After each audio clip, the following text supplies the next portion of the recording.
And I want to focus on something very, very critical. And I believe, viewers, that the powerful have been able to control the narrative to the point where justice has eluded the victims. Former British Royal Andrew Mountbatten-Windsor was arrested by UK police on suspicion of misconduct in public office. The arrest is linked to new evidence from the Epstein files made public in early 2026, including emails suggesting he may have shared confidential government information with convicted sex offender Jeffrey Epstein. During his time as UK trade envoy, he was taken into custody at his Sandringham residence on his 66th birthday. Police also searched properties in Berkshire and Norfolk. His brother King Charles III has said that the law must take its course, offering full cooperation with authorities. This is seen as one of the most serious legal actions involving a senior member of the British royal family and follows years of scrutiny over Andrew's links to Epstein. Those are some of the pictures, viewers. Some of those pictures that have come out which suggest that he was preying on underage girls. While the arrest is not linked to charges of sexual assault and sex with underage girls, but the arrest has opened the door for action against other accused, viewers.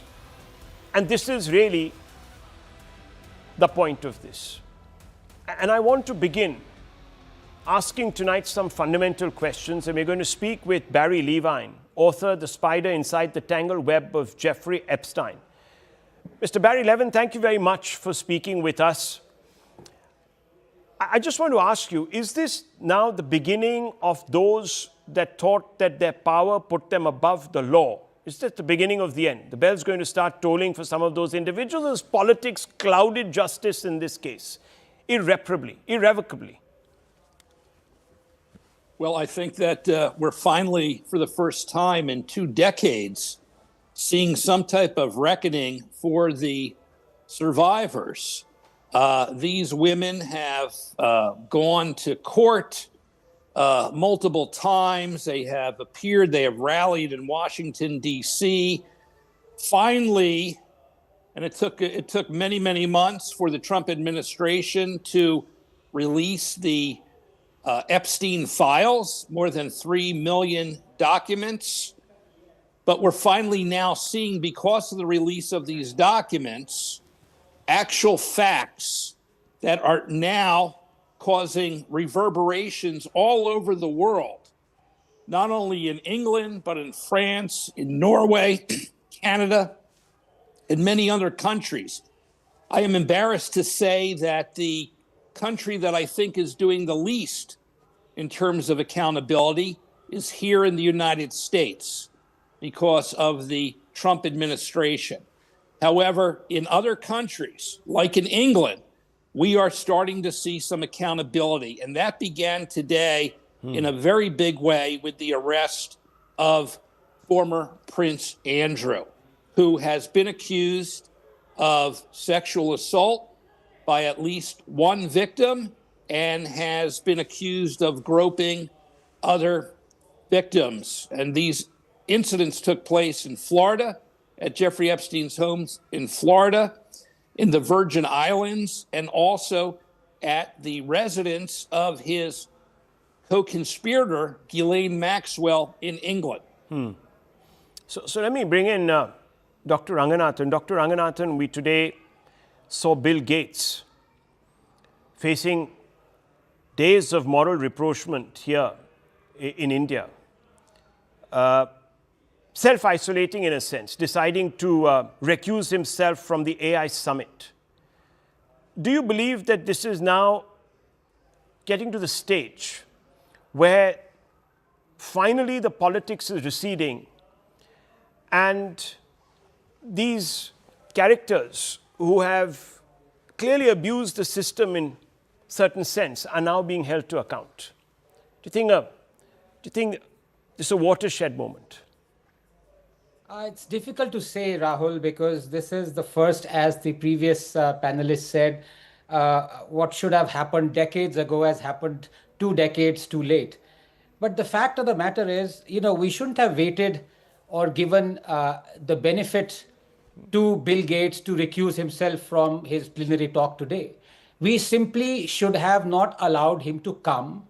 And, far from giving him a visa, far from him actually visiting and meeting a state chief minister, I think Mr. Naidu, and going around basically trying to cushion himself as to nothing has happened, we should have barred him.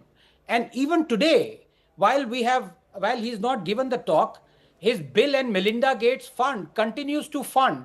Now, I ask a simple question. I keep it very simple. Would you like to do a scientific project or an NGO project based on the money that has been given by a pedophile? And I don't mean an alleged pedophile. There are photographs like of Prince Andrew that are with Bill Gates as well. Until he clears his name legally, we should have nothing to do with Bill Gates in whatever form or fashion. Now, let me come to the Epstein files directly. I've always believed that those people against whom concrete evidence, like in the case we are seeing these grisly, spine-chilling photographs, blood-curdling photographs, that evidence is not yet out. The least they should do, and I've come on your show and said this exactly same thing, is at least apologize to the public for having interacted with Epstein, despite knowing that the fellow was a convicted pedophile in 2008. Apologize for the fact that even though his entire Magna Carta of the grisly crimes that he conducted came out in 2017. Sure. 5 years after that, you hid from the world the fact that you were interacting with him. So on two counts, all those people should apologize. And as for this fiend like Andrew and others, they should be behind bars. And I completely agree with the panelists. I have always believed that the only time I am for a death penalty is for the perpetrators of acts of terrorism. But now, seeing what has happened through the Epstein's file, I'm revising my thing. I think these demons deserve nothing less than a death penalty. Well, strong views, viewers, but let me bring in Alan Dershowitz, who's Epstein's former lawyer. Now, Mr. Dershowitz, how do you react to Andrew Windsor getting arrested on charges of leaking sensitive information to Epstein amid charges of sexual assault?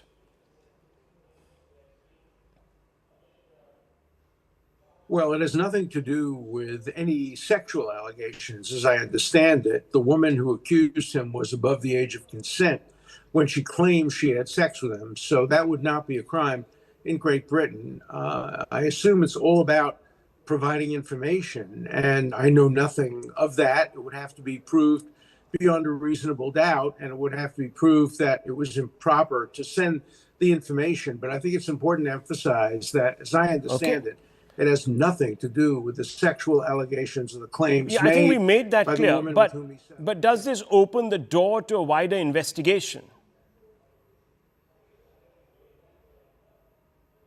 It's unclear.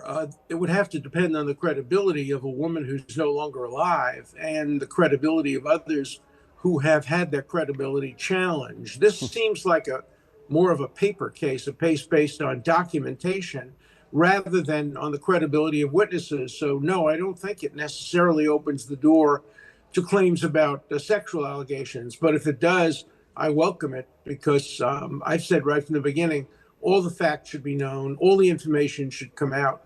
I did absolutely nothing wrong. I've been cleared. The woman who accused Prince Andrew has said that she may have misidentified me and confused me with someone else. She didn't say that about Prince Andrew. So I'm not concerned about it personally. I'm looking to make sure that all the evidence comes out, evidence involving people who are accused and the evidence of the accusers themselves, to see whether they have credibility. Because in order for a case to be brought, it has to be based on credible evidence, not just rumors. Absolutely. You've spoken like a lawyer, and no one wants to jump the gun here, viewers. But the fact is that veneer of respectability is being peeled away. And it's revealing warts. And that, at the very least, is an element of justice. Viewers, I leave it at this. Thank you for watching.